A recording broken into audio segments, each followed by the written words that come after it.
Hai teman-teman, bertemu lagi bersama aku Valeri. Hari ini kita akan membahas tentang pertumbuhan ekonomi di Indonesia pada saat pandemi COVID-19. Menurut kalian, adanya COVID-19 ini bikin ekonomi di Indonesia menjadi naik atau malah menjadi turun sih? Lalu dari jawaban kalian, apakah kalian dapat menarik kesimpulan mengapa itu bisa terjadi? Apakah dampaknya? Dan adakah cara untuk mengatasinya? Daripada bingung, yuk langsung kita bahas saja. Check this out. Pertumbuhan ekonomi adalah proses perubahan kondisi perekonomian suatu negara secara berkelanjutan menuju suatu keadaan dalam periode tertentu. Nah, kalian bisa lihat dalam grafik ini. Di sini tahun 2020 Indonesia mengalami penurunan ekonomi. Berikut ini adalah sebab dan akibat dari penurunan ekonomi di Indonesia tahun 2020.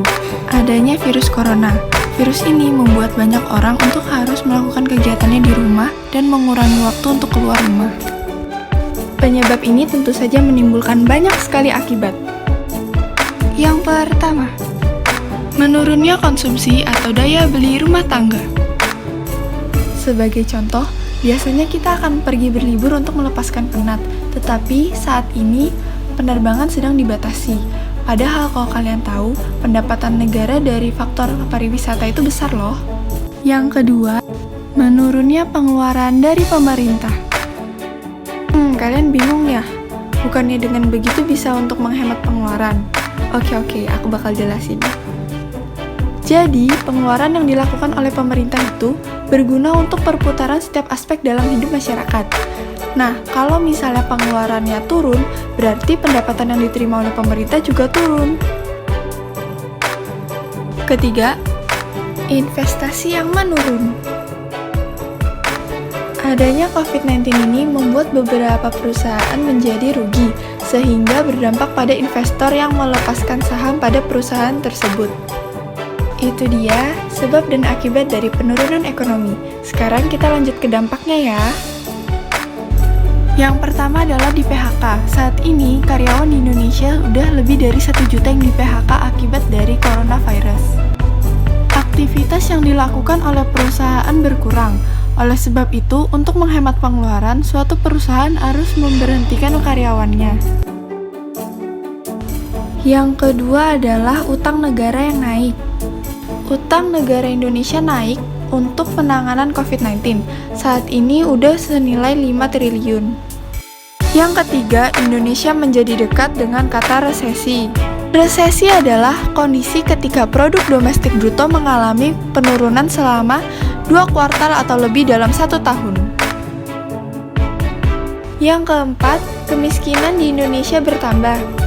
Kemiskinan Indonesia yang dari 24 juta penduduk menjadi 28 juta penduduk. Kelima yaitu penerbangan dibatalkan.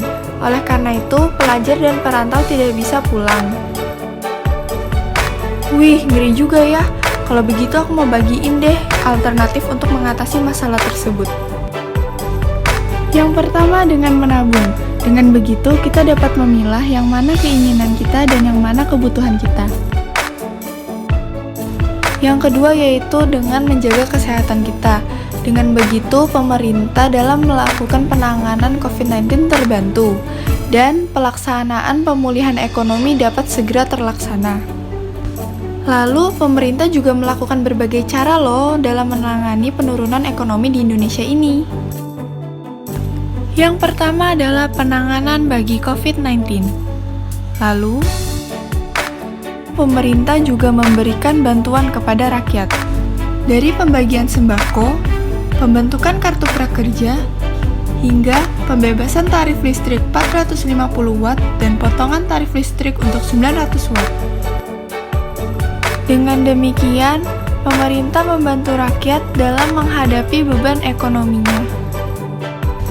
Nah, segitu dulu ya videonya. Semoga bermanfaat bagi kita semua. Dadah!